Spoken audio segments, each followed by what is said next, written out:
CWatt.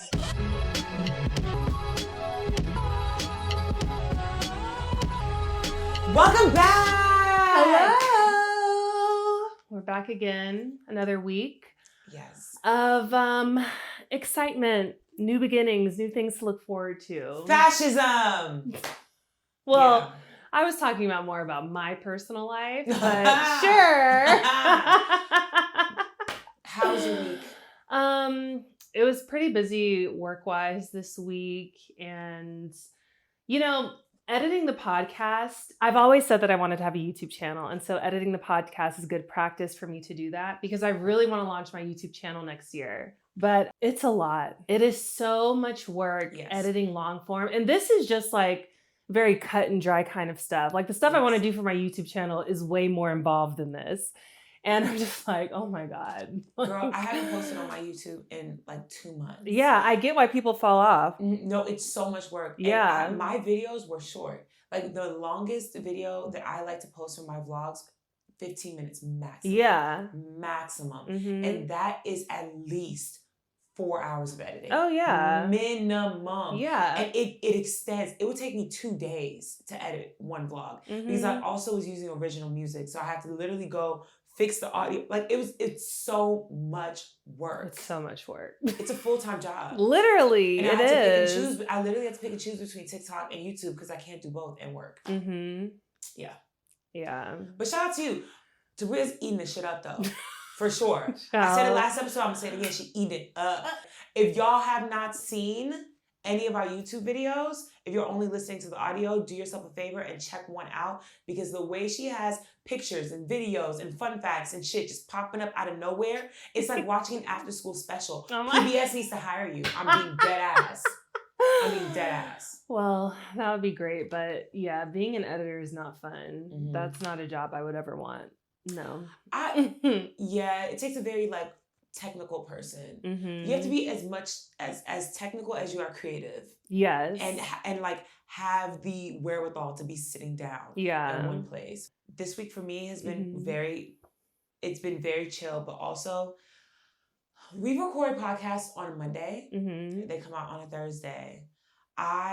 This is my first day off. Mm-hmm. So every time we record the podcast, I worked 4 days straight, 10-hour shifts for 4 days straight. And then I have 3 days.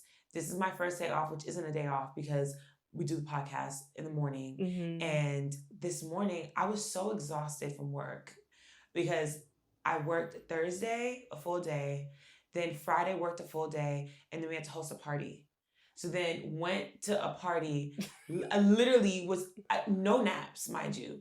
So up at 6 a.m., worked an entire 10-hour shift, got back to the crib, and then Jade's building has been like fucking. So someone came in to do a repair to her shower, fucked her shower up. It's been 3 days, no shower working. So she's had to come to my house. Damn, 3 days? 3 days. This morning, I literally was like, yo, you need to tell me you're going to withhold rent. Yeah, this is ridiculous. Definitely. Like now your apartment is not inhabitable. Like that's insane. Yeah. So I had to literally like do that, come to my place so we could like shower, get ready. Then from there, went to the party. Then from the party, had to go back home.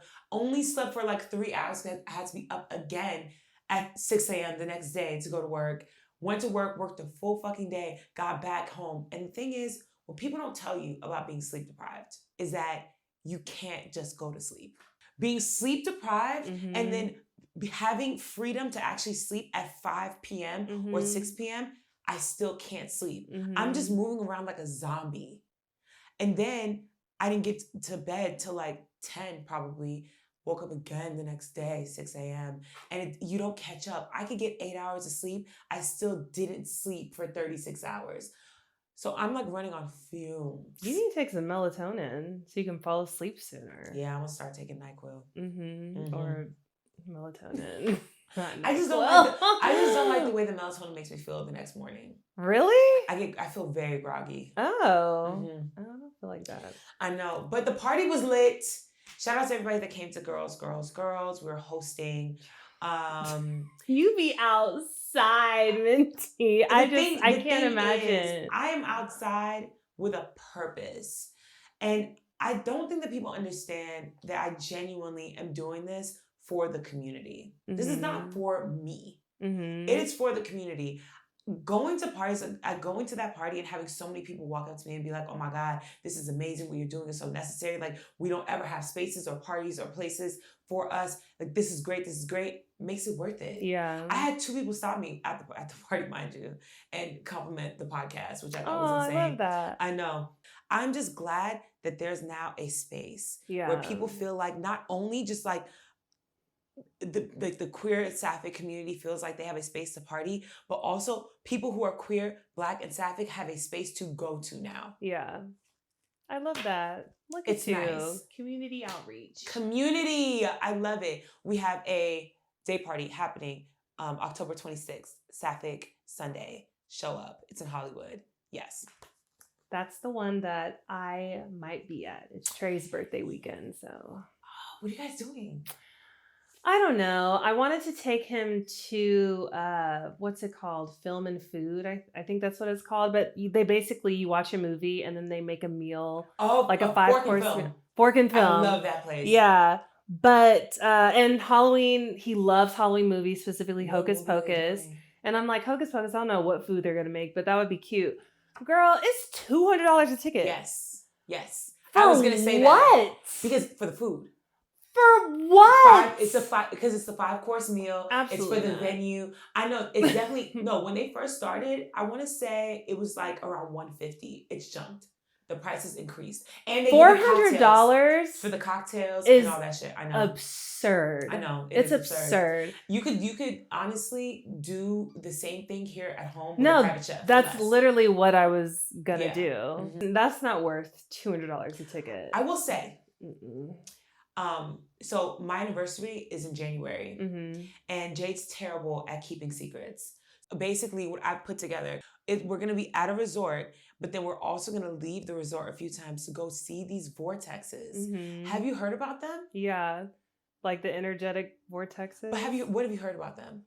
I've heard some, like sometimes it'll fuck with like your the equilibrium. Yeah, exactly. So it's so potent.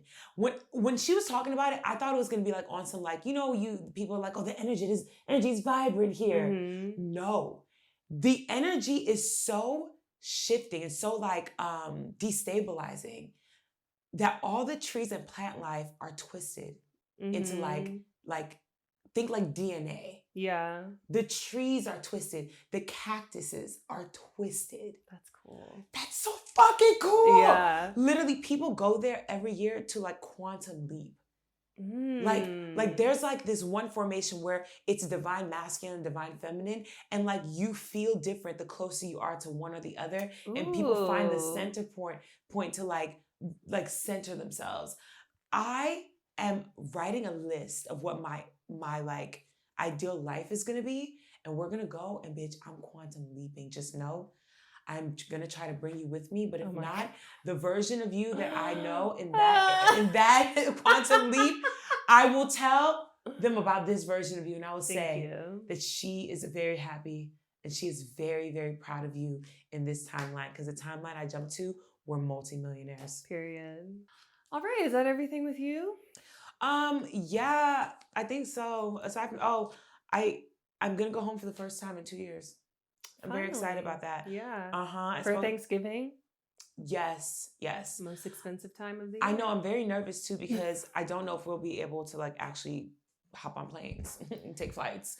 I have a friend who just flew last weekend. She said it was fine. I know, but it just started. That would be almost 2 months into the government shutdown. I mean, hopefully it doesn't last that long. They're projecting that it is. We'll see.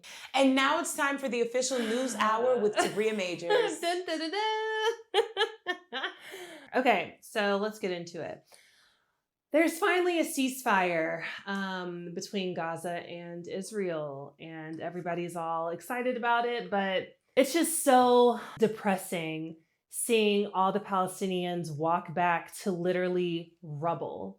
Everything that they've known is completely destroyed. I'm very happy about the ceasefire, but it also, I can't help but to have this feeling of I don't believe it. Yeah, because same. I don't trust that they're not Same. going to double down. And when I saw the video of all those people marching into Gaza, walking miles to go back to see what's left of their homes, I can't help but to see an easy fucking target. And I pray to God that they actually cease fire. Dude, I can't imagine what they're gonna do, man. It's so sad. I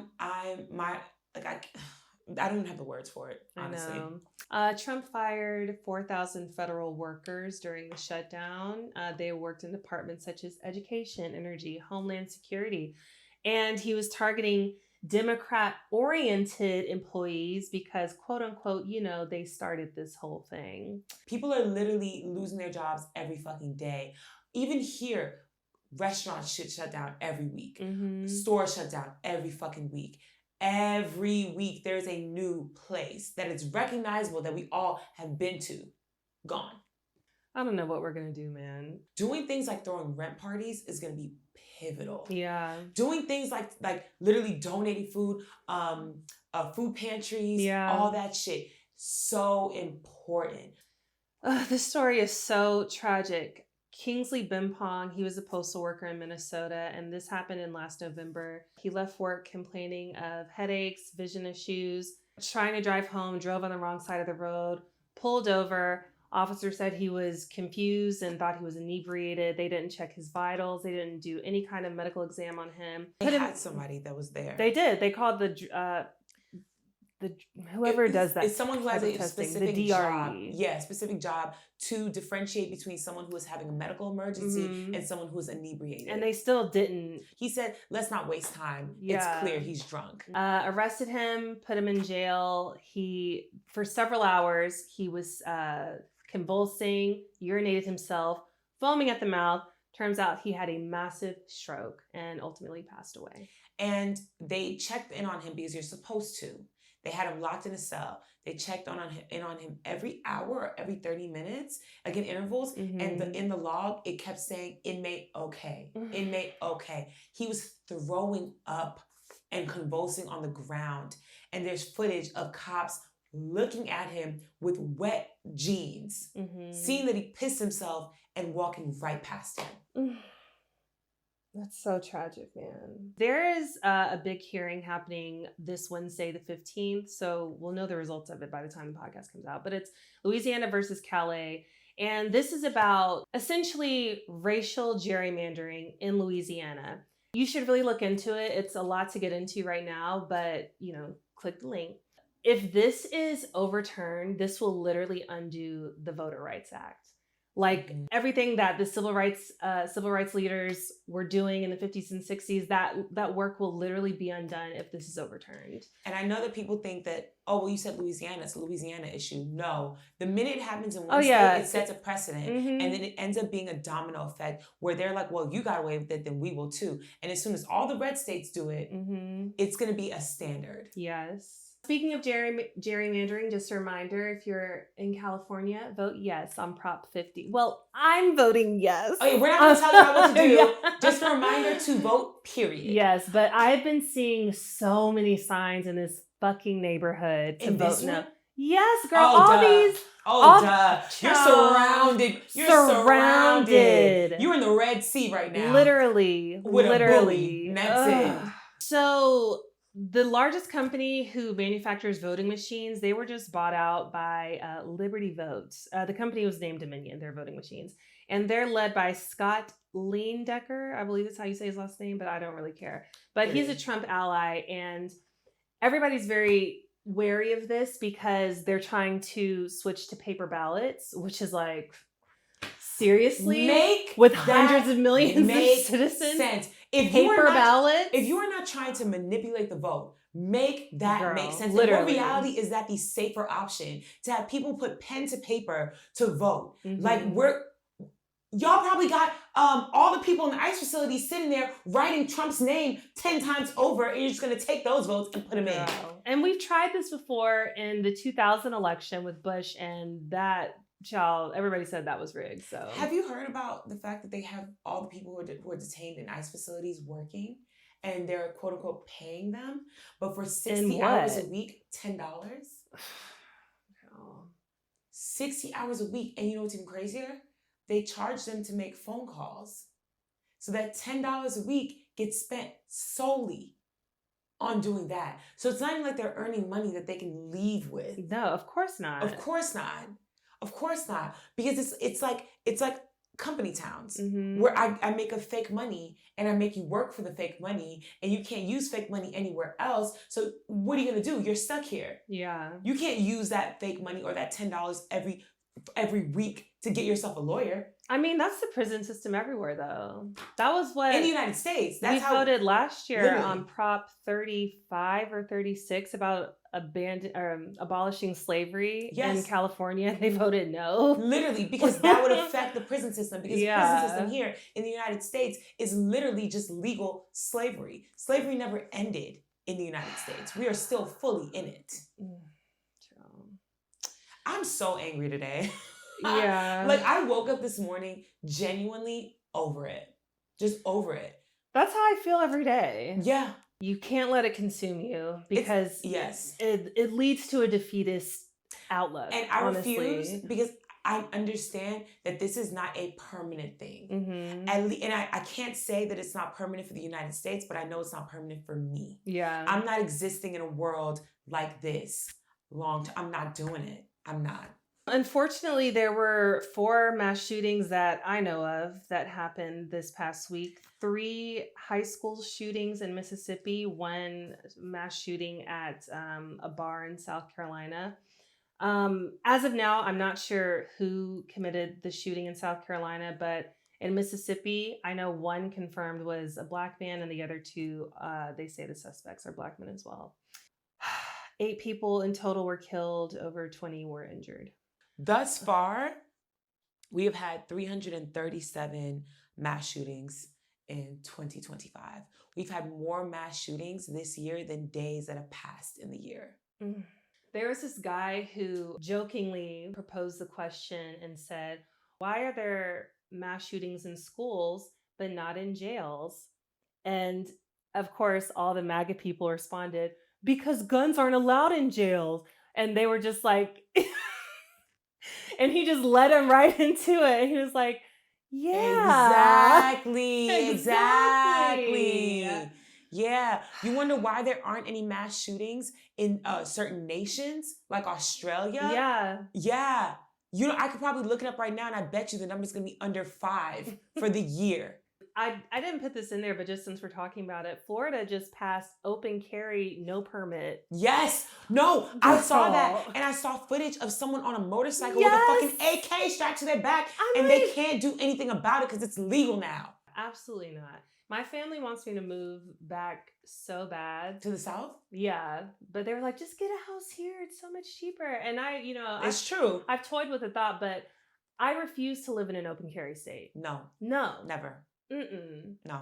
At least in California, it's one of the, if not the strictest state for gun laws. Yeah. No, absolutely not. There is a Qatar Air Force facility that's being built here in Idaho to train Qatar. Here in Idaho, because we are in Idaho. Shut up. I'm just kidding. It's being built in Idaho to train Qatari pilots. Everybody is already like up in arms about this. Even MAGA hates the thought of this because they're Islamophobic. Because but Trump accepted that lavish gift of the $400 million plane that he received from the Qatari government.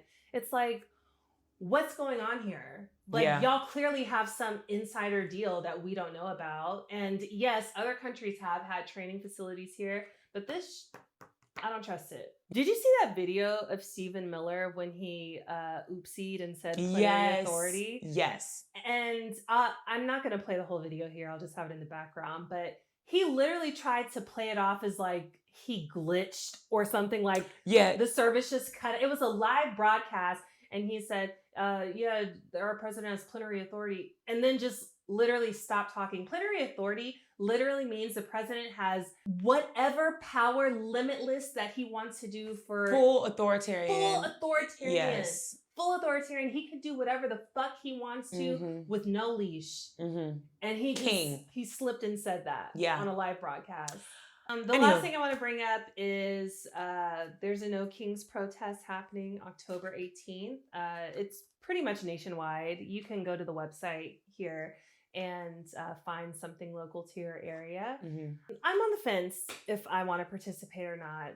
To be honest, I'm over protesting. I really hate to say that, but I'm tired of seeing. We have seen protests for decades, mind you, but especially since 2020, and literally nothing has been done. Nothing has been done except that Black Lives Matter in the street painted in a rainbow, and they painted over it. So I will say I fully believe in protesting. I do. We would go to protests all the time. I fully believe in protesting, but I also believe that we are beyond the point where marching is going to be effective. We are so, I don't understand why we're so attached to the comforts of this world that we are looking beyond the fact that we just saw what financial protests can do. We got that man his job back.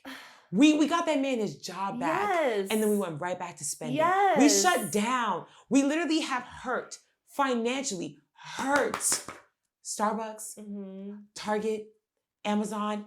And then the minute we're like, oh, well, they gave us what we asked for, the small thing that we asked for, we go right back to it. No. Marching does nothing. Y'all need to stop fucking spending your goddamn money. Stop it. Go to Costco, stock up on what you need, and stop spending your fucking money. Y'all out there really buying these nasty ass Starbucks protein drinks because we done forgot. I'm gonna calm down. We're gonna go back to the lighthearted fun stuff. Yes. Okay. The last sad thing we're gonna talk about is Diane Keaton. RIP to a legend. She was one of the best dressed actresses in the game, period. She is a mask icon, even though she never came out. She is an independent woman through and through. I genuinely love everything she stands for. She was the first person that I ever heard speak out about wanting to just have all her friends have a commune. Her and Goldie Hawn, that was their like thing. They wanted to all just have all their friends move in together and raise their children together. She waited till she was in her 50s to have children. She was a full-blown feminist, just like an icon. Love Diane Keaton. Yeah, I was a huge fan of her work. Yes. She was just so funny, and she just seemed like she was just a very positive person. You know, RIP to a real one. I know. Drake's lawsuit gets thrown out by judge. Shout out to the judge. Shocker. Not surprised. Offset was on the Keke Palmer podcast. Don't really have much to say about that other than are we shocked? No, we're not. Yeah. We're not surprised by anything. Love Keke. Also want Keke to take a couple courses in how to interview. I want y'all to watch the podcast yourselves, but I think the wrong questions were asked and that we didn't get the answers or the accountability, not the answers. Because I really don't care about what prompted you to habitually cheat on your wife and dog her the way that you did. I wanted the accountability. And if you're going to have these shitty niggas on your podcast, you need to have these shitty niggas apologize for being shitty niggas. At the least. At the least. Yeah. At the least. I don't want to, she needs to do some work. Everybody's a terrible journalist nowadays. Exactly. When I watched the part Love of her though. No shade. I really do like Keke Palmer. But I watched the part of the Cardi B interview on Call Her Daddy. Yes. She is the worst interviewer I think I've ever seen. Terrible. She's terrible. Yeah. And my only familiarity with her before that was when she interviewed Kamala, but I was like, okay, I'm sure this has to be super structured. That just pissed me off. It was so bad, but I was like, okay, I'm sure they have like so many like guidelines and everything she has to stick to, so I'm not going to judge her based off that. But seeing the Cardi B interview, probably the easiest person you could ever interview, because she's just giving you, alley-oops the whole time. It was terrible. It was so bad. Y'all need to take some tips from Hot Ones. Oh, and that's the crazy part. They eating chicken, and we're getting more journalistic integrity from that man. It's so hot they can barely speak, and we're still getting better information. Literally, do you say Sean Evans? That's his name. I believe so. Yeah. He's great. Today's episode, honestly, came right on time because I don't know if you're familiar with Stassi. Yes. Okay. So Stassi is He's Kylie's Kylie friend. Jenner's bestie. They've been friends for a very long time. She is a white woman, and she's one of those people where she has like millions of followers because of her proximity to that family. Yeah. She also went and got a BBL around the same time that everyone else was doing it. She was 18. A child, around the same time that Kylie got hers too. Babies. Got it done. And I remember when it happened, along with like Kylie and everybody else, people were calling them out for wanting to basically wear black bodies like a t-shirt. Literally. And she, of course, was like everybody's excuse. No, that's not true. This is for me, blah, blah, blah, da, da, da, da, da, all this stuff. Everybody wanted to say, oh, well, you can't tell people what to do. All these like men specifically who rode for them. And there were women as well, black women as well, who were such fangirls of these people that they were just like, let them do what they want. It should be a compliment.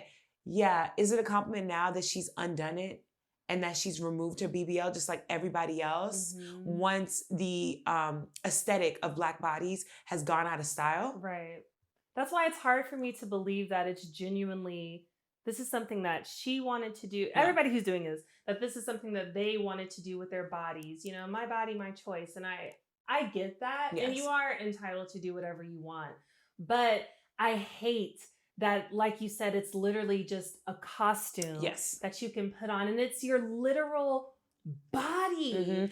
And getting a serious cosmetic procedure like a BBL at 18 is fucking insane. Insane. Your parents that approve that, maybe they don't have to. You're 18. They don't have you're to. Right. But it's just like, what, like, where we are so far gone as a society that we can just, oh, let me go get my butt inflated up. Let me get it removed up. Let me go get a facelift. But I think the nuance to that conversation is and I don't know this woman, but I can safely assume she did that to signal to a certain demographic of men. Oh, yeah. Who she's interested in, to signal her status as well, because there's a look to a baddie. There's a look to the bitch that is blonde hair, blue eyed, but hanging around the rappers and in the private jets with them. There's a look. You're signaling, you're signaling to everyone the kind of woman that you are positioning yourself to be, even at the ripe age of 18. I will say as well, I think that procedures like BBLs, boob jobs, all that stuff, I don't think that there's anything inherently wrong with them when done for the right reason. It is gender affirming care. And that is across the board. I'm not just talking about people who are transitioning genders. I mean, for women as well. If you are a woman and you do not have, a breast or like you're flat chested or whatever the case may be, and you feel a way because of it, it is gender affirming for you to get a boob job to then feel more feminine within yourself. If you are a woman who has no hip and no hips and no butt, and to the point where it does something, it really fucks with your self-esteem, it's gender affirming care. But if you, and I know personally, so many women who had nice bodies to begin with and went and got BBLs just to have this blow up doll, hyper realistic black woman aesthetic. That is not the same thing. That's not gender affirming. You did that because you wanted people to treat you and look at you in a specific way. When you go to the dentist's office and your receptionist has a full BBL in scrubs, what did you do that for? When your child's daycare teacher is stacked like old black china. That that 5th grade teacher, whatever the fuck her name is. Yeah. And mind you, none of them are getting a breast reduction. No. They're only getting their ass reduced. Yeah. Like, what does that tell you? Yeah. This is just feeding into, the beauty standard and big boobs, whatever the fuck. But that is the white beauty standard. I remember when I was growing up and I used to watch TV shows, the hottest bitch in the room was usually white Mm-hmm. and had big boobies and a rail thin body. Boobies? Boobies, yeah. Just Big interesting boobies. you chose that. Boobies! I know, but I feel like boobies is softer than breasts. I mean, Big okay. breasts. What the fuck? Boobs? And no, boobies. Boobs is just like, boobs feels like very like, I don't know, just like, it spills out of your mouth. And like, Boobs. no, boobs, it spills out in like a fumble kind of way. Like, I didn't mean to say that. Boobs, oops. Boobies just mean, it feels more intentional. Okay. Breasts feels too like sterile and surgical. I get it, yeah. Anyway. And then tits is offensive. No, I don't say tits. You just did. You just said it too. My God. Anyway, has Nikki gotten hers reduced? I don't think so. I feel like a lot of the black girls haven't. The only one I know of is K. Michelle. Black China. And Black China, yes, yes. A lot of women, she lost I think. weight too. Yes, but the thing is, no shade. I think that the only ones that are getting the reduction are the ones who are still looking for the approval. Mm-hmm. I think that there are some women, like how there are millennial women who will never let go of skinny jeans. Mm-hmm. That was your peak bad bitchness, and that is what you hold on to because it makes you feel good. Mm-hmm. I think that that's the same thing with like the OG BBL bodies. Also, OG BBL bodies can't be reversed because you have like general cement. Okay? They can't they can't do nothing about that, baby. You stuck with that for life. I will say, I hate that this is a trend, but I don't want to say I like it. The aspect of de-influencing people to get a BBL is, I don't know if it's a step in the right direction, but just because the exaggerated ones are just so insane. Yes. And like some people can't even sit down properly. Like that cannot be comfortable for you. The long-term implications for your health as well. I'm just like, and again, I'm not saying don't do it. I have seen skinny BBLs look fantastic. Yeah. I know people who've gotten BBLs and they look amazing. Mm-hmm. But again, they started from nothing. And they didn't do it to the point of exaggeration. Mm-hmm. And they did it the quote unquote right way by going to an actual doctor, a plastic surgeon who knew what to do. Do you remember at the peak, there was that one clinic in Miami that they would show pictures and it'd be 20 bitches lined up, all getting their BBLs back to back to back. There's no reality where a surgeon should be doing 10 procedures in a fucking day. No. All those girls going to the Dominican Republic and dying in the recovery rooms. Coming and like you'd see footage of planes landing from the DR or from Colombia or from Mexico, wherever, and it'd be 15 bitches on their knees being rolled through the fucking TSA. How did that even work? Because you have to sit down during takeoff. I don't know. I don't know. That's a good question. In my mind, I thought they were just like strapped up backwards. Do you know how awkward that is? To be sitting there and you just eye to eye with a bitch? Hey, girl. But now we're seeing this shift, right? Everybody's getting their BBLs reduced, butts reduced, and we're moving into more of the quote-unquote clean girl aesthetic, which I hate. I absolutely hate that. I hate anything that's attributed to an aesthetic. I do too. But clean girl gives anti-black. Yes. It definitely gives that because clean girl is usually, as I see white girls with, tousled hair, slick back hair, hardly any makeup, very, very clear skin, a dainty little hoop earring. It's like Black girls participate in clean girl aesthetic No, too. they do, but I'm saying the face of it is that. Oh no, for sure. But even still, the Black girls that participate in it too, and I'm not saying if you are a self-proclaimed clean girl, I'm not saying that you are anti-Black, but I'm saying the aesthetic itself goes against what you would typically see I don't even want to say stereotypical, but a generalized urban Black girl to look like. So when you have nails with a bunch of designs, the clean girl would never do that. No. The clean girl has the cute little almond-shaped nude, right? The clean girl would never wear a hoop earring. The clean girl would never do a lip liner and a lipstick, combo. Clean girl would never do the lashes.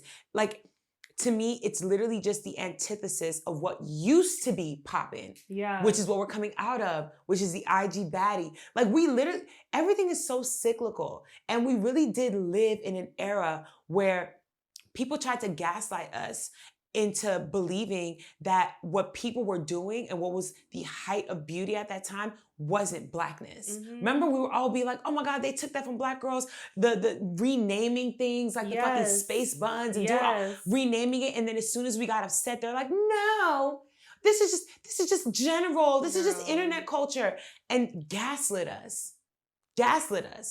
And now that that's not in anymore, and the new aesthetic is literally just repackaged whiteness. This to be a separate episode, but obviously, beauty is politics, right? Beauty is political. And with the rise in conservatism, we're seeing this shift to a more natural, quote unquote, clean girl aesthetic. And before, when Black and brown bodies were in, that's when we saw the rise of the BLM movement and defund the police and things like that. So there's a direct correlation between politics and beauty trends. For sure. But I also think it's teetering into like cosplaying homelessness. But like when people get buccal fat removal and like they like the rise of Ozempic and they look gaunt. You know, it's like you want to look malnourished. So I will say this. I think that yes, politics do affect aesthetics and beauty standards. I also think that classism does too. The fact that we're walking into a recession and the fact that people are unaware that niggas are about to be hungry. Niggas are about to literally be losing weight, not because of aesthetic, but because of circumstance. And that becomes a thing that is somewhat fetishized by those who have. So literally back then, who was being fetishized? Poor Black people in general. And then the rich wore it like a cosplay.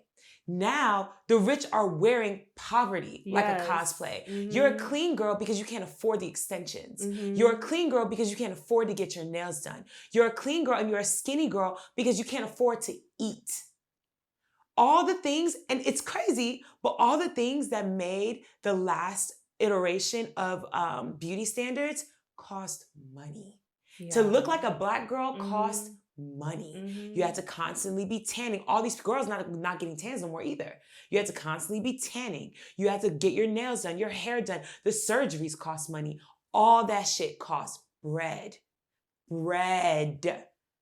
Now, all you need is a white tee and some clean jeans. And like the most expensive thing you'll have is your Stanley Cup. The girls are back getting perms and doing a quick little slick back. No shade, because bitch, I had a perm too. For sure. I'm literally transitioning to my shit right now. Are you trying to be natural? I'm not trying to be natural. I just think that first of all, braids are not cheap. No. This is not I'm doing this to be affordable. My hair cost me $700 and 3 days on my ass. I genuinely just enjoy the freedom that comes with it. And so my goal is to maintain the braids or braided hairstyles, because doing sew-ins and doing my own hair damaged my hair and also still made me broke, because I can't use cheap hair. I have to use the raw hair, and that hair costs bread. I'm still spending $700 fucking dollars. No. You know what I mean? Absolutely not. So I'd rather have the braids. And I just think that it's nice to be able to like be active and not be stressed out. I like you in braids too. You look good. Thanks, girl. It's growing on me for sure. Yeah. For sure. Yeah. Okay, so how we just discussed everybody basically being broke and the clean girl aesthetic is, you know, what the poors are doing because it's affordable. It's what everybody is doing. But on the flip side of that, we also have the ultra wealthy getting facelifts. Child. I want to know what technology they use. No, because I'm not even joking. Bitch. I believe the drinking of the blood of the youth. I believe it. Because what the fuck? What do y'all? Lindsay Lohan, Kris Jenner. Kris Jenner, when I saw this second iteration of her face, because this is not the one that we saw. She re-upped. She did something different. Did you see the picture of her and Kim side by side? No, I haven't. No. I'm gonna pull it up for you right now. Yeah, because They literally look like They look you don't like know sisters. who's who. You don't know who's who. Yeah. That's Kim or Kylie? That's Kim. Oh, they all look. No, Kylie got her old face back too. Kylie's. Oh my god. Yeah. These reversals are insane. Yes. This is insane. I thought it was AI, but it's not. My thing is, like, yeah, your face looks great, but what does the rest of your body look like? You know, because Chris is in her 70s, isn't she? Mm-hmm. People can do whatever they want to do, right? Mm-hmm. But I do think we're entering dangerous territory with these facelifts. In what way? Because I know beauty is currency, and especially with women, we are judged so harshly for the way that we look.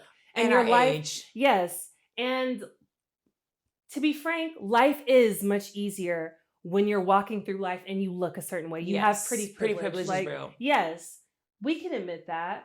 But we're getting to a point where actors and actresses, they don't look old anymore. They're not aging. They can't even emote. Yeah. You know what I'm saying? Like, what's her fucking name? Nicole. Kidman? No. Yes, Nicole Kidman. I can't remember what show it was that I was watching of hers. Her eyebrows could not move, and I'm just like, it must be worth it. You're doing it, and I get it. You're in the public eye. But at a certain point, the grandma, the baby. No, the grandma is the baby. And to that point, Hollywood, who's gonna play grandma? Yes. We have no one to play grandma. Because nobody look like a grandma no more. Nobody aging properly. Even the men are getting these procedures now. Like Brad Pitt. Yeah. I mean, he looks incredible. Yeah. And he's in his 60s. Yeah. I'm just like, I will say though, I think that it's a reflection of the rise, not even rise, because the internet culture has been a staple in our lives for at least the past 20 years. But it definitely accelerates. No, for sure. And that's the main reason why. Because now, remember when paparazzi was a big thing? Yeah. And it made celebrities be more aware of where they went, who they were with, and what they wore. Now, with the rise of the internet and like people picking apart everything about you on the internet and it being amplified voices of every hater you have, it's affecting their psyche. It's fucking with them. And so now when men and women are aging naturally and people are picking them apart and saying like, God damn, I can't believe she looked like this. Oh my God. You're aging naturally. Yeah. And you can't do it anymore because people are literally ripping you to shreds. Were we like this? Was our generation like this where we called everybody who was in their late 30s and 40s an old bitch? I don't know if it was harsh, but we did call it out. We did? I mean, I remember like being in college and thinking 25 was old. Well, no, but I mean like in the way that. But you mean like vocally, like yes. Like, especially when it came to like celebrities and stuff. Like, I feel like everyone's always saying, oh, Nikki old ass. Or, oh, like, you know. I feel you. Like, I don't know if that was a thing. Like, I don't remember ever looking at anyone and thinking, oh, hang it up, old bitch. Like, to me, it's just, I remember just thinking like, oh, so-and-so, love her. She's fine. She's gorgeous. I can't speak for everyone, but I know we weren't on that type of time. Yeah. But I'm sure it was, but it does seem more prevalent now. It seems so prominent that that's on everybody's tongue. Yeah, like everybody's ageist. Yes. But specifically towards women. Yeah. And I know that it's always been an undertone. It's existed forever, but it just feels so much louder. I agree. So much louder. The same way the beef between the generations seems so much louder. Yeah. You know? I was watching a movie. It was a horror film that was filmed in the UK. Actually very good, called Bring Her Back. Scary shit. That's on my TBW. Oh my God. So you liked it? It made me so uncomfortable. Did you see Talk to Me? Yes. Did you like it more or less than Talk to Me? It was different. Okay. The Bring Her Back is longer and also a little bit more psychological, but it was very uncomfortable. Like there were so many points where it was like, what the fuck is happening? Like just shit that you should never see happen. You know what I mean? Okay, I'm gonna watch. But there was a scene where it was like like teenagers at a fucking like bus stop, and one of the things they say to talk shit about someone, it was like, she gives millennial, such a fucking millennial. And I don't remember that being a talking point. You're where right, we would because say things like that. We never said like, oh, she's Gen X, whatever. Oh, you could tell she was born in the fucking 70s. Yeah. I don't remember ever like... I agree with you. I definitely think that's heightened more now. I feel like that could be, you know how people always say that's the CIA at work? Oh, yeah. Like, low key, it gives that. Yeah, because I remember when I was in college, in high school, everybody was like so like 80s. I want to like dressing like the 80s and shit like that. And it was like a thing. Like niggas was getting high top fades and shit. Yeah. Like it was very like reverent of the past generation. We never even used boomer like that for real. I didn't know what a boomer was till like that was a decade ago. Yeah. Like I knew of it in like a historical sense. We're like the boomer generation, but like in history books. I never looked at someone and been like, oh, boomer. Yeah. I don't understand it. We should probably do an episode on that. There's something there. Put a pin in that. Pinning it. But yeah, because we're scrutinized all the time, especially when you're a celebrity, you're in the public eye, you literally want to look perfect 24/7. Yeah. And it's low-key like breaking my heart. I'm being dramatic.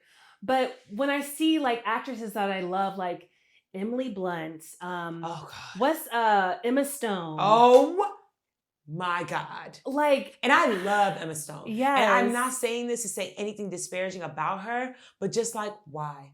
I know. And it's like you're losing that thing that made you so unique. Made you unique. She looked like, and this is, I'm not talking about her in a bad way, but she looked like a cute fish before. Yeah. And having like those kind of features, like that's heavily sought after, especially in the fashion industry. I was gonna say, I feel it was so adorable on her. In the past, this is what I mean. Where I remember when I was growing up and I would watch and look at these people, like say for instance, Julia Roberts. Yeah. I understood that Julia Roberts was beautiful. I also understood that Julia Roberts was not beautiful in a way where it was like cookie cutter. Right. Like this is exactly what a model looks like, but she was beautiful. If Julia Roberts was in her 20s today, she would literally have lip filler and a nose job. She would not look like her. I'm not saying that she's like, that her as a person would fall prey to these things. Yeah. But if she were to exist now, that pressure would be there. And she would have a BBL, a lip filler. I'm being dead ass. In Pretty Woman, she would have a BBL, lip filler, and a fucking nose job. I miss unique beauty. I do. Too. I miss unique beauty. Me too. And it's, especially when it comes to media and movies specifically, it really just adds so much to your character when you have unique features about you, when you don't look like everybody else, because literally everybody is morphing into the same face. Okay. And there are ways I will preach about this, and I'm going to mention this person, and I'm truly a fan of theirs, and this is not a hit in any way. There are ways to get plastic surgery because I understand that sometimes you want a more balanced face. Sometimes you have insecurities that you want to work on. But getting this standardized IG baddie face is insane. Someone like Michaela Cole got amazing work done. Yeah. She still looks unique. She looks gorgeous. She doesn't look like herself anymore. No, she does. She definitely doesn't. She doesn't, but she looks beautiful. Yeah. It's great work. It's great work. And it's not this standardized, like, industry standard face. She could have gone that route. She could have got the white, like, perfect little bitty pixie nose that everybody's getting, y'all. The black girl nose jobs. Oh my God. I know. And so I'm not saying that you can't get work done. If it makes you feel good, then do it. If you like it, I love it for sure. But I think what needs to happen is we have to start giving people like evaluations before they do irreversible procedures. You know what I mean? And when I say evaluations, in the same way that when you go to get an abobo, they always make you wait a day. Like they'll be like, okay, cool, yes. Think about it. Come back tomorrow. And I know waiting a day is not going to do nothing for, certain procedures, but it's like, okay, why do you want to get this done? Think about it, especially when we are talking about someone who is freshly 18. Mm-hmm. Especially because I think that at that point, whatever surgeon gave you a BBL is just out here for money because you haven't even got your grown woman body yet. Agreed. You haven't even got your grown woman body yet. And that is going to come. It always does. If you're beyond the age of 25 or 27 and you still don't have hips, okay, they're not coming in. Mm-hmm. But if you're 18, you don't know what the fuck you're going to look like at 30. I don't know what the threshold for a psych eval should be for something like that. But I do think for facelifts, like you said, you shouldn't be allowed to get any body work done till like 25, whatever. Well, not allowed, but a BBL. But I think that there should be more of a questioning, more of like a process. I don't think you should be allowed at 18 to get a BBL. I don't. I don't think you should be allowed to get a facelift in your 20s. I've seen girls do that. You should not be allowed to do that. Unless it is medically necessary. Mm-hmm. It is insane to get a facelift because you have smile lines at 26. Exactly. Like I have seen girls who have done that. You're money hungry. The doctor is money hungry at that point. Like you're doing it for the check and you're going to botch this bitch's face. Mm-hmm. Because by the time you're 40, it's going to be obvious you're going to have to get it done again. And I believe for a deep plane facelift, you can only get it done like one time. Mm-hmm. Like you can't get that shit done again. The skin is pulled taut as possible. Taut. Because I do have a question. Okay. I know that this beauty standard is going to be around for a while because how long was BBL fashion around? Not even a decade. I would say about a decade. I would say this is the decade year. Because I feel like it really started like 2013.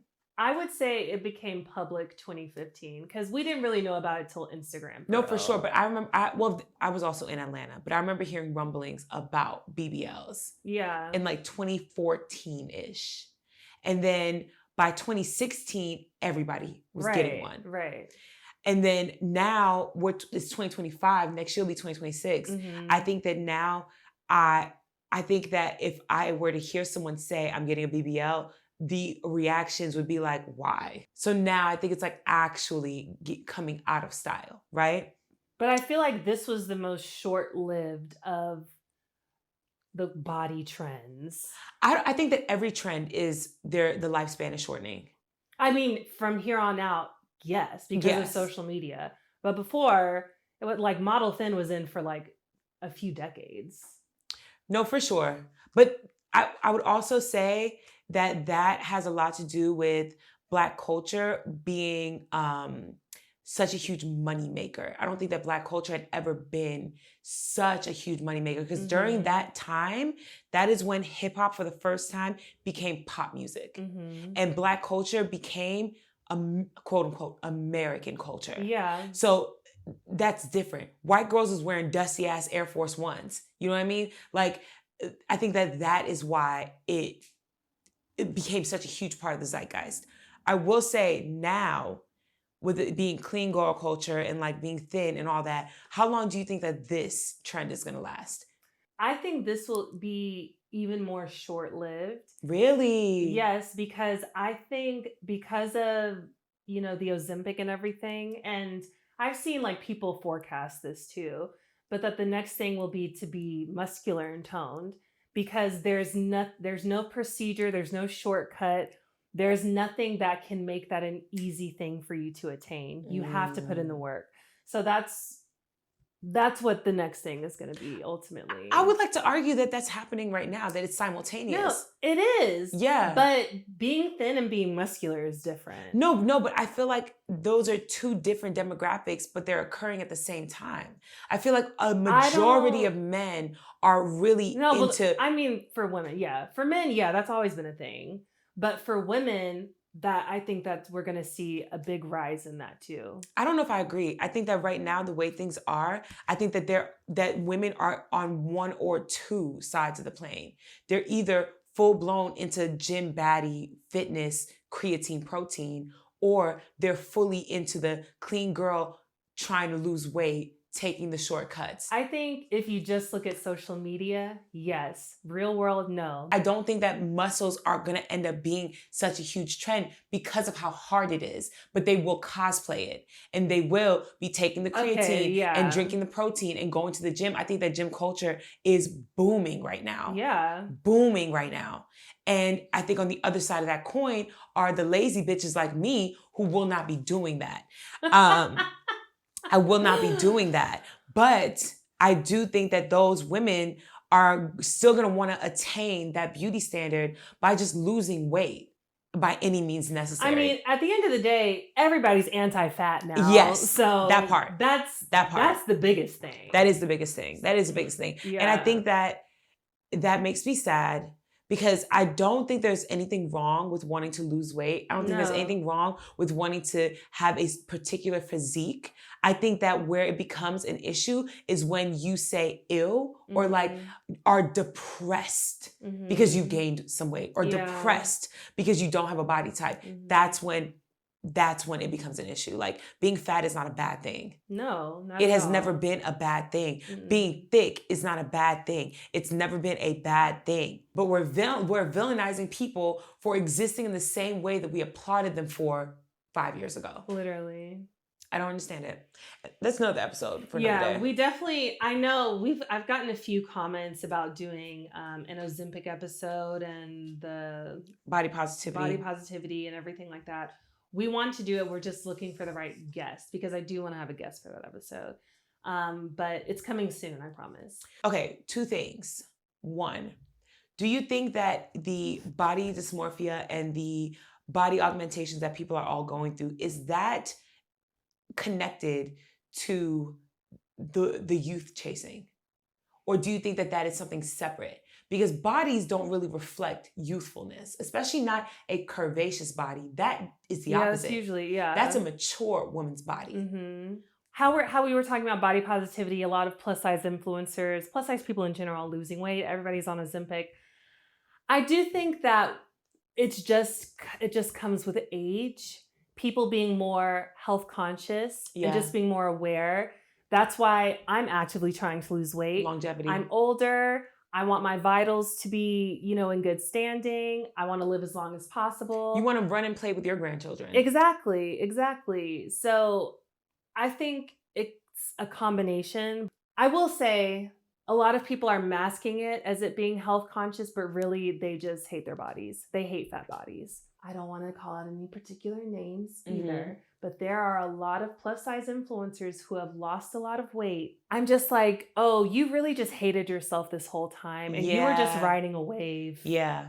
You just wanted to get some followers. Yeah. You were making money like this. Bread. It's literally like when all the white artists were doing hip hop. Yeah. And then now they're like, oh, I'm done with that. That's not it anymore. That was a phase, like Miley. Exactly. That was a phase.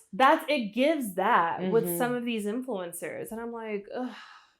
First of all, Taria had her ballet slippers on with that one. She was tiptoeing around. I understand. Listen.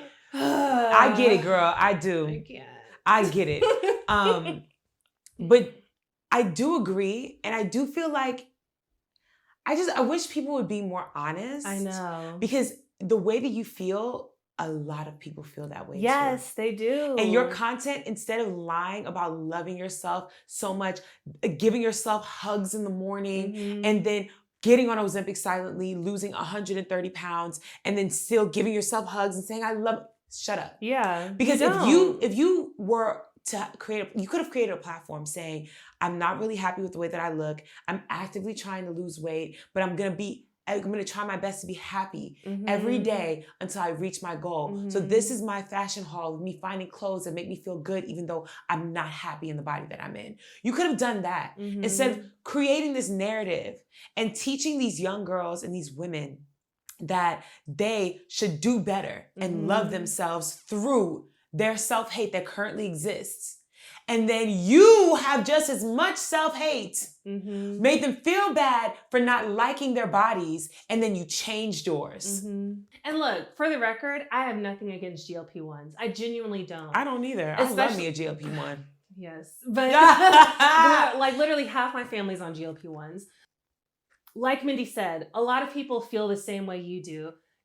And granted, especially if you're an influencer, you're not entitled to divulge your medical information to people. But when you have built your platform on being vulnerable, y'all are comfortable talking about EDs. Y'all are comfortable talking about the abuse that you received as a result of being a fat person. You're so comfortable divulging that much of your personal life online, and you can't tell your audience that you took a shot to lose weight. Miss me with that. I will say though, it's kind of like, I don't know. It feels like something that's dumb to fight for or like argue over, because how many influencers are honest? I mean, you know what I mean? Like, how many content creators are truly like existing in their truth? That's the thing that's different about plus size influencers, because I feel like we were always held to like a higher standard in a way because of that. Mm-hmm. Because everybody was, just touting the fake bullshit online. Because they were supposed to be the antithesis of exactly what that was existed. What the body positivity movement was for in the beginning. That was started by a Black woman. Yeah.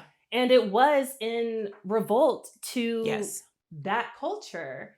So, but people realized that you can make money out of it, get a bag. And the wrong people hijacked that entire movement. I'm not saying that every single person who was a figurehead in that movement is like that. That's not true, because we have one here in the room and she is not like that. But there are a lot of people that weaseled their way in and now weasel their way into the other group that they said they hated so bad. And now you're a part of it. Just like I knew hella models and influencers who purposely gained weight back then so they could work more. And I know the same who are losing weight now for the same reason. Mm-hmm. It's about the bottom line is always a check. Yes. It's always a check.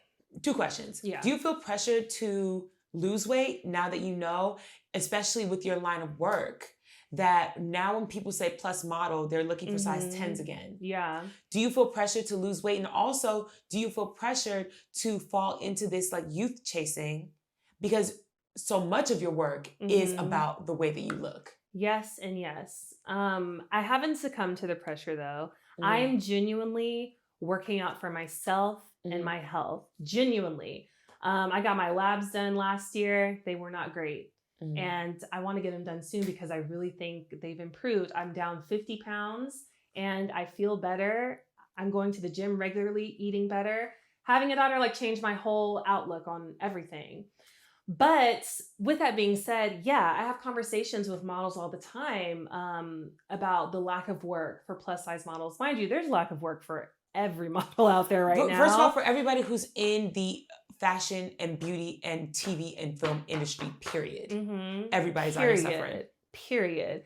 But specifically for plus size models, everybody got another job. Everybody got a side hustle. Everybody's getting dropped from their agency. Oof. It's scary as fuck out here right now. Even for me, I was somebody that used to work 5 days a week, every single week, which is, it's unheard of for modeling. Like, modeling is not a full-time job. It's a luxury. It's a part-time job. You work 2-3 days a week. And even in the highest paid models, the most active models, again, in a month, probably working max 10 days. Yeah, max. Exactly. I was working 5 days a week. Yes. Every single week. No exaggeration. Literally. Y'all. And now I'm working maybe 1 day a week.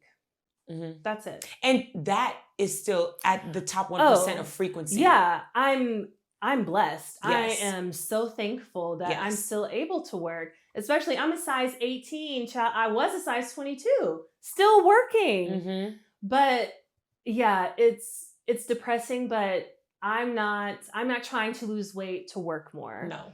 I have felt the pressure though. I've even talked to my agents about it, like be real with me, what's going on? Are the plus models just not being booked yet? And they're straight up, not really, Unfortunately. And we can't do anything about that. It's so crazy because certain things that I remember seeing on Behind the Music and just things where they talked about the industry and how it'll eat you up and spit you out.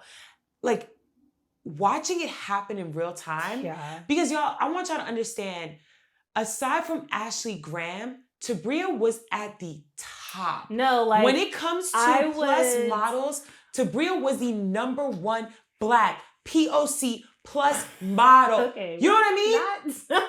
No. I wasn't #1, but I will say next to Ashley Graham and maybe Iskra, I was probably making the most money out of anybody. No What I just said exaggeration. still applies because yes, there were other models, and there are like other models that existed in different lanes, like high fashion for sure. But when you talk about the lane that Tabria existed in or still exists in, the top of the top, okay? And so I was around, I witnessed and watched all these brands chasing after Tabria, chasing, because it was a hot topic. And not only were they chasing, she was doing good work. Selling out collabs, good work. There's a demand for this shit. And that's why I think I'm so frustrated, because it's not like, oh, well, fat people don't want to buy clothes anymore. No, y'all just are done catering to them. It made y'all big bread. And then you said, well, people don't like fat people no more, so fuck it. It's crazy to witness. I will say, no one asked, but I was going to ask, do you feel pressure to get work done? Because we joke amongst ourselves about the things we want. For a decade, I've been telling Tabria I'm gonna get my lips done. Yeah. I've been saying I was gonna get a BBL. I joke about a lot. To this point in time, the only work I've ever had done is breast reduction, and that's because my titties was. And I had breast implants too. But literally, it's because me and Tabria had opposite issues. Tabria was flat as a pancake. My titties was grazing the ground with every step that I took. It was literally like clearing a pathway for me everywhere that I went. Okay, a fall leaf did not want to see me coming without a bra on. Grazing the ground is crazy. I dead ass. I had to get a breast reduction. I was getting permanent indentations from my bras because they were so heavy. How much weight did you lose? 10 pounds. Damn. 10 pounds on the table of just breast tissue. 10. That's heavy. Okay. So I will say that the pressure isn't as intense. I think that back in the day, no exaggeration, I talked about this shit almost every day. I made a joke about it, and it wasn't a joke. I'd be like, oh, just wait till I get my BBL. And I was dead ass about it because the pressure was getting to me. Because especially like just being in LA and being single and seeing that a BBL will get you things. Like y'all don't understand.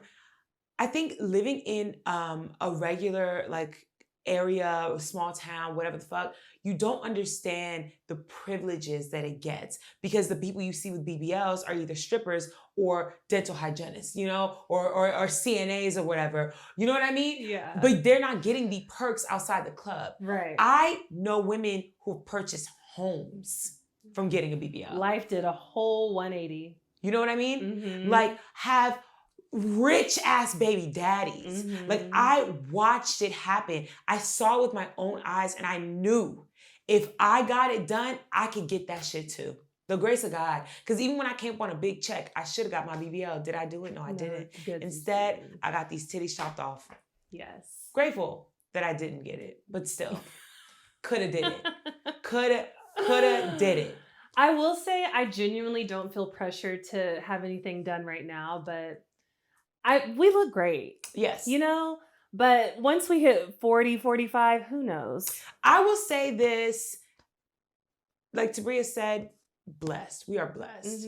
I think that when it comes to genetics and just being a good person, no, honestly, just being a good person did its big one. I have no complaints about the way that I look, about anything. I have no complaints, right? Aside from like wanting to get in shape. But in terms of like my default standard face figure, no complaints. Shout out to God. Right.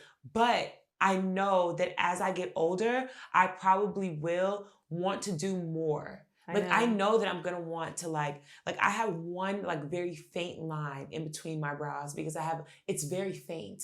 I promise you, literally looking like no, it's extremely faint because I only see it when my makeup starts to cake. Oh, you know what I mean? Yeah. But it's the faintest of faint. Yeah. I just know in 10 years it's gonna be lines, and so I know, but I'm just like maybe I should start getting Botox now. Preventative. And I think that that's the conversation that I'm having with myself, where I don't have visible any wrinkles for real. I drink my collagen every day. Yeah. I don't have laugh lines or anything like that, but I know it's coming. Right. And I think that the preemptive measures, that's the pressure that I'm feeling, where I'm like, damn, Mindy, you ain't never had, maybe you should get Botox. You know, like I don't want filler. It's the Botox that's like in the back of my fucking ear. You should try face tape. It really works if you're consistent. What is that? You just wear it at night, but you essentially, like, wherever the wrinkle is occurring, you kind of just like tape your face up so it just holds that position overnight. But yeah, face tape. That's it. There's no like, it doesn't do anything. It doesn't fill anything. No, but it's literally just the act of like holding your skin. That helps? Yes, it really does if you do it every night. Holy shit. Okay. I feel like my forehead is a lot more expressive these days. And I don't know who gave her a mic? Shut the fuck up, bitch. Like genuinely just loud. I'll watch videos of myself and it'll just be like, it looks like loose leaf paper. Just lines. I hate it. I do. You don't have major lines in your forehead, Mindy. But I see them. It's only when I'm like, you know what I mean? You're like that often? Girl, on TikTok, yes. I'm just saying. Well, since you are a mother to a gorgeous, gorgeous girl, Miss Peaches. Yes. I know that we are both pretty like secure within ourselves. How do you think that we can spread the word and help not just like the children and the youth, but even our peers understand that you don't need to do these things to feel acceptance and love? It's hard to when you're going up against the system and social media. Everything in your life has told you that this is what's good and this is what's not. For my daughter specifically, I do want to make her feel her best as often as possible. But I also don't want her to place so much value in the way that she looks. You know, that's why I don't want to like pressure her, or not even pressure her, but just put her in modeling at a young age. And, you know, I started modeling really late. I didn't start till I was 25. And I'm so thankful that I did. I couldn't imagine, like everybody I know, they started when they were like 15. Yes. You know, I think that's just so damaging to a teenager's psyche, you know, just being so aware of the way that you look. But you don't even have to be a model to feel that way. You can just get on social media now. Okay, so I literally saw a TikTok.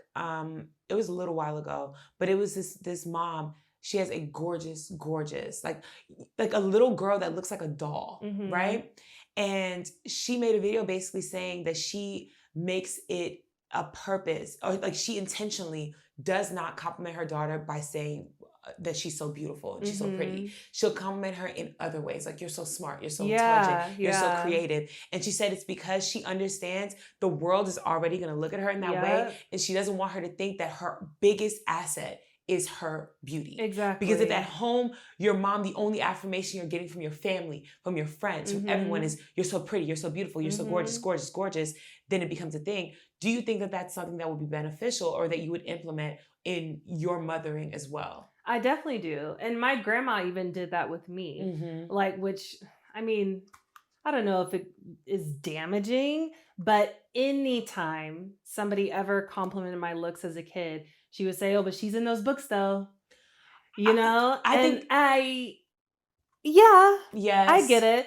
But she never, I think there's a balance, right? Yes. Because never hearing that you're attractive from your parent. Yes. You know, it's you have to say it sometimes. She gave an example where she basically said that she does compliment her daughter. Like, so say it's like the first day of school and she has her whole outfit on. She'd be like, oh my God, you look so nice. This is such a nice outfit. You look so good. Like, you look so nice. But it's never like, my pretty, pretty girl. Like, she'll compliment her. Yeah. But it's never like, oh, every single time that she's saying something nice to her, it's about how like such a pretty girl, such a gorgeous girl.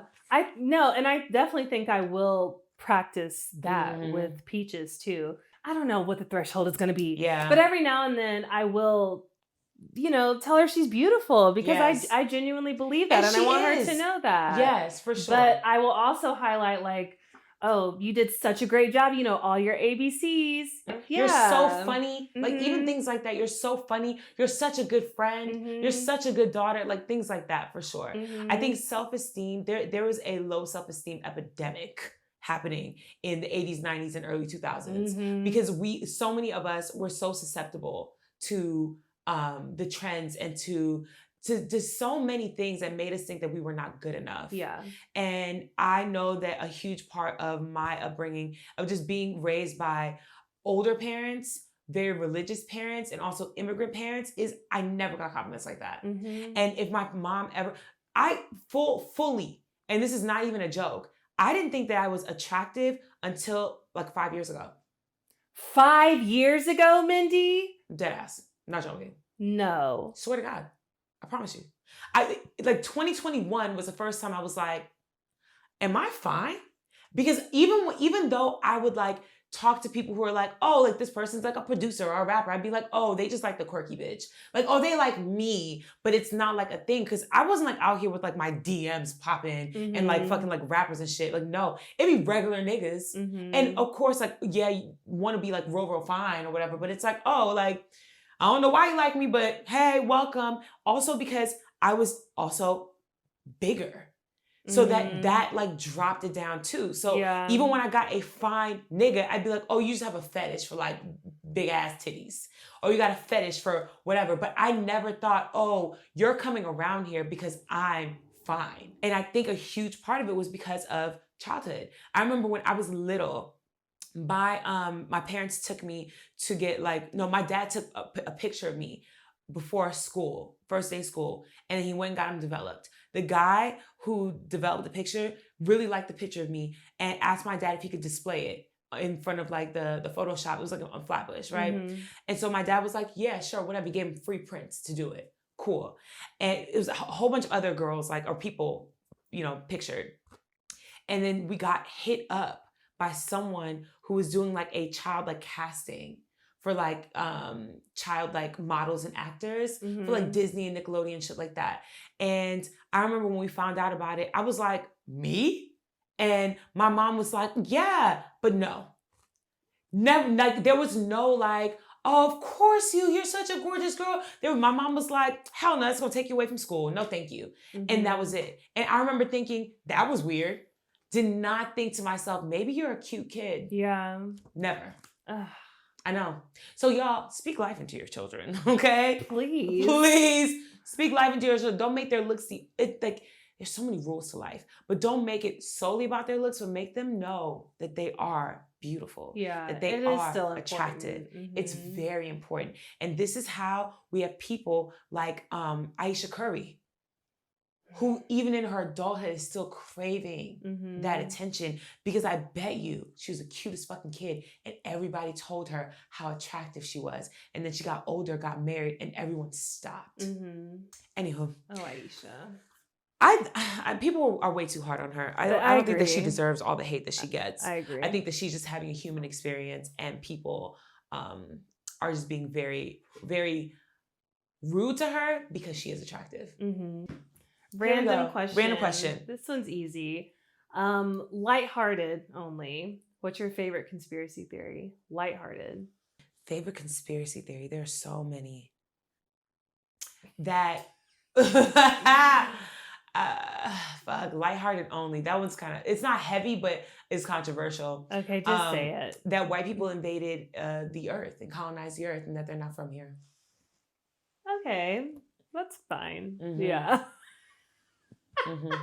And I'm not saying all, but there's a specific breed. Another one that I truly do believe is that the trees can hear us, and that the trees will listen to us and will move. Have you ever seen the people be like, they'll set up their camera and they'll be like, and ask a question or something, yeah. Like move to the left if it's a yes, move to the right, and how they actually do it. I believe the trees. I believe that. The trees, they're listening. Yeah. They're listening. Trees are so vital for life. I love trees so much. I talk to them. I love that. There's a tree that's on the block of Jade's building, and every time we pass by, I'll be like, hey, what's up? If I ever have water in a bottle or whatever, I'll pour it out. Y'all, this is a segue, but it's very short. Please, if you are throwing away a water bottle or anything that has a liquid in it, specifically water, open it and pour it out. I don't give a fuck if you pour it out on the street before you throw it away. The percentage is insane. I don't have it right now, but Taria's going to add it at the top. Of trash. Just add added more to my plate. But there's a huge amount of trapped water that it just exists that will never be added back to the water that we have. That is drinkable water because it will not evaporate back into the clouds because it's trapped in water bottles. So when you go to these dumps and these fucking landfills, there are millions of gallons of water that are just stuck in these water bottles that y'all are just throwing away that are half full. Open it up and pour it out. I literally do it at work. Mm-hmm. I will open up every one and pour it down the drain because it's better for it to be on the sidewalk and evaporate or be put into the drain and be put through the sewage system to then be filtered out than for y'all to put it in a landfill and it'll never go back to the earth. Wow, I never knew that. I do that anyway just because I don't want potential leaks, but it contributes to the lack of water that we have every year. It contributes millions and millions of gallons of water. That's good to know. Please, y'all. My question. Yeah, my favorite lighthearted conspiracy theory is that pandas aren't real. That's it. Explain that. I know it, but they need to know. I don't know how to explain it. You just saying the pandas. You just like, y'all motherfuckers, not real. Yeah, they're just people in suits or something. Or they're like other types of bears just painted. But there's like a whole history about pandas.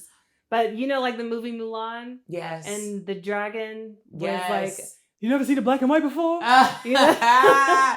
Fake. Yes. Okay. What's your question?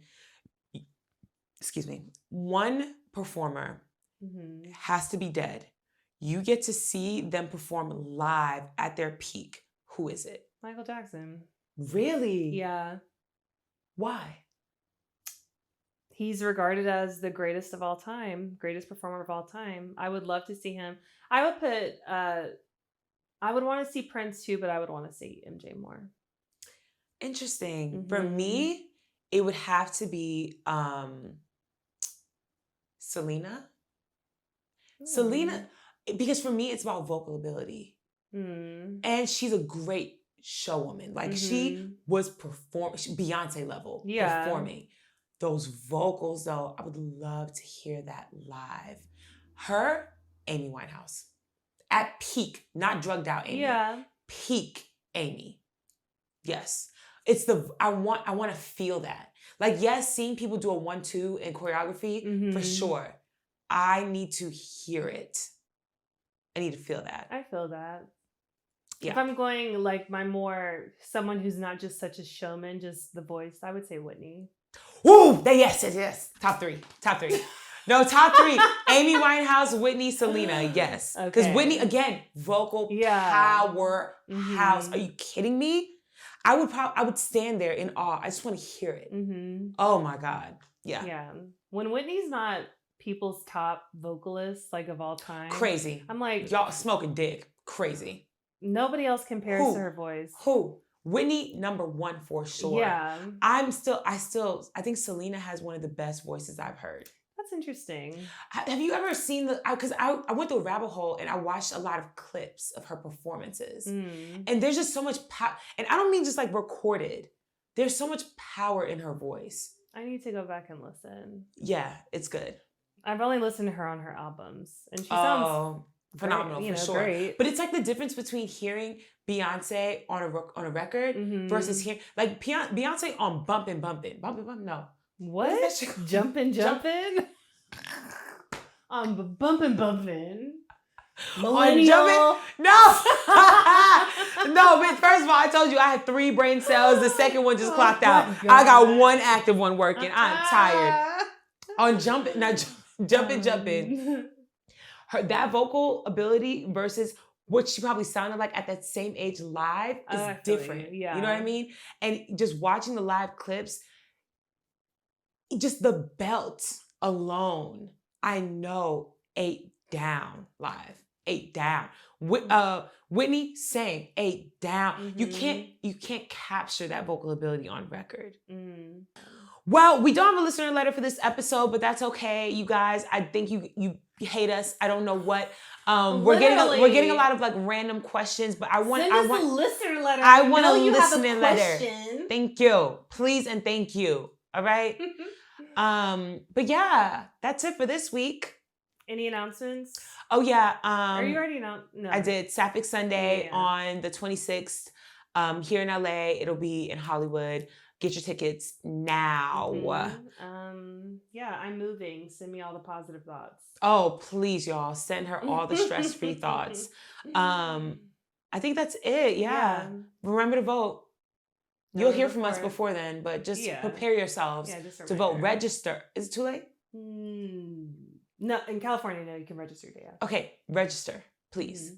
All right, y'all. We love you. It's been real. It's been fun. It's been real fun. See you next time. CWatt.